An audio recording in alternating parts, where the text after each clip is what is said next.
fu questo incontro che cambiò letteralmente la vita di mio padre. Mio padre è sempre rimasto fedele ad una linea classica. La scultura è forma. Nel 1937 Barbara Hatton incontrò mio padre a Venezia. Foscolo è una delle opere più importanti che ha fatto mio padre. Era un uomo che manteneva dentro se stesso molte cose. L'artista muore ma le opere restano.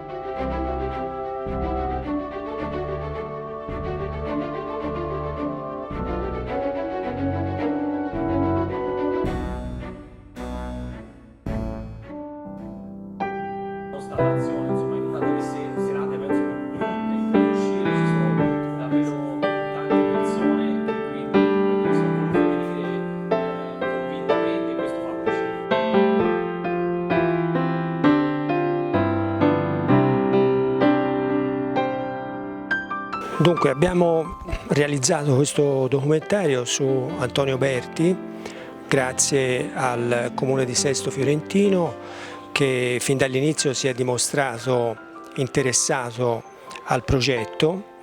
È un documentario che racconta la vita e l'arte di Antonio Berti, soprattutto attraverso la testimonianza di Giovanni, di suo figlio Giovanni, che offre un racconto dal di dentro con grande generosità. Lui mi ha raccontato fin dall'inizio tanti risvolti della carriera del babbo, mi ha aperto casa sua, mi ha fatto vedere le opere e insieme praticamente a lui, a questi suoi racconti, ho costruito il documentario. Questo è un documentario che sull'opera di mio padre, ma più che sull'opera di mio padre è un documentario sull'uomo, su mio padre come uomo prima che come artista.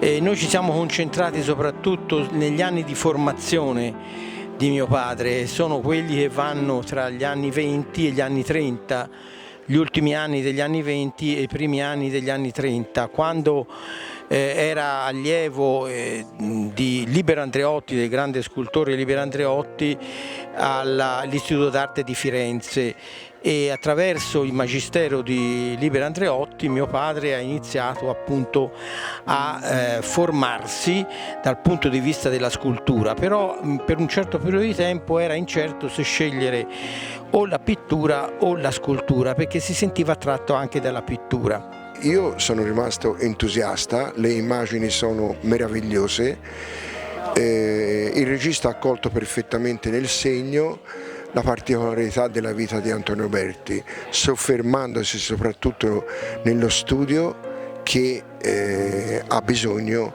di proseguire un percorso a tutto tondo. Dobbiamo ancora restaurarlo, dobbiamo continuare a finire l'impresa che come Associazione per la divulgazione delle opere di Antonio Berti, assieme alla Fondazione, abbiamo l'intento di aprire al pubblico, agli studenti, ai nostri figli e ai nostri nipoti, a tutti gli stranieri che potranno godere, si spera in un futuro prossimo, di visitarlo completamente.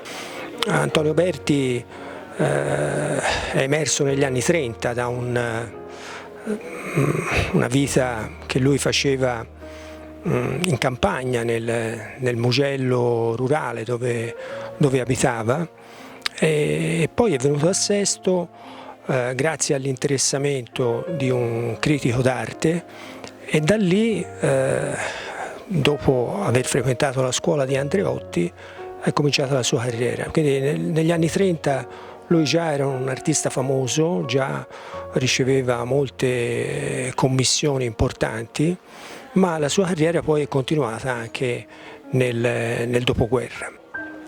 Dopo la morte del maestro nel 1933 di Libero Andreotti, mio padre scelse di continuare l'attività artistica come scultore, perché lui aveva naturalmente studiato come scultore e si sentiva innanzitutto uno scultore. Ho avuto modo di rivedere questa sera il documentario preparato da Leandro Giribalti, l'avevo visto già nell'anteprima e devo dire che questa sera mi ha emozionato ancora di più e è riuscito a darmi ancora di più il senso di quanto ci sia dietro l'opera di Antonio Berti, e credo che sia uno strumento che dovremo utilizzare, come veniva detto nella discussione nelle scuole, ma anche da utilizzarlo come Fondazione Berti per aiutarci a far comprendere nelle nostre comunità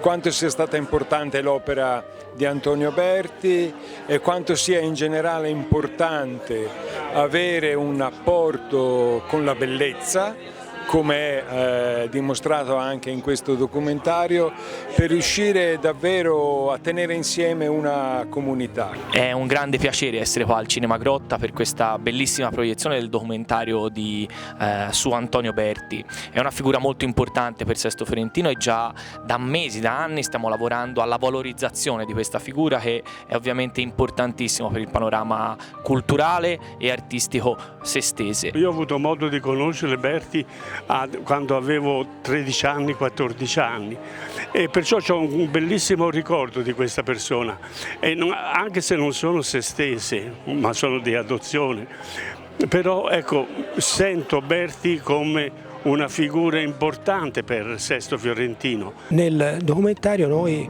esploriamo, diciamo, le opere maggiori dell'artista, che è l'artista più importante di Sesto, insomma. C'è un centro espositivo a lui dedicato e credo che abbiamo cercato di raccontare un po' il mistero dell'arte attraverso Antonio Berti. Ogni artista racchiude in sé questo aspetto segreto. Tutti sono diversi gli uni dagli altri, lui è sempre stato un artista legato al figurativo, all'arte classica, però ognuno dentro di sé ha questo segreto, questo che è un po' il mistero, la passione dell'arte. Io personalmente non sono né un critico d'arte né uno storico dell'arte, e quindi non mi sarei mai cimentato in un esame, diciamo, in un'analisi scientifica critica dell'opera di mio padre. Noi abbiamo cercato soprattutto di dare un'impostazione che potesse mettere in evidenza l'aspetto, diciamo, umano e anche artistico, ma anche umano di mio padre.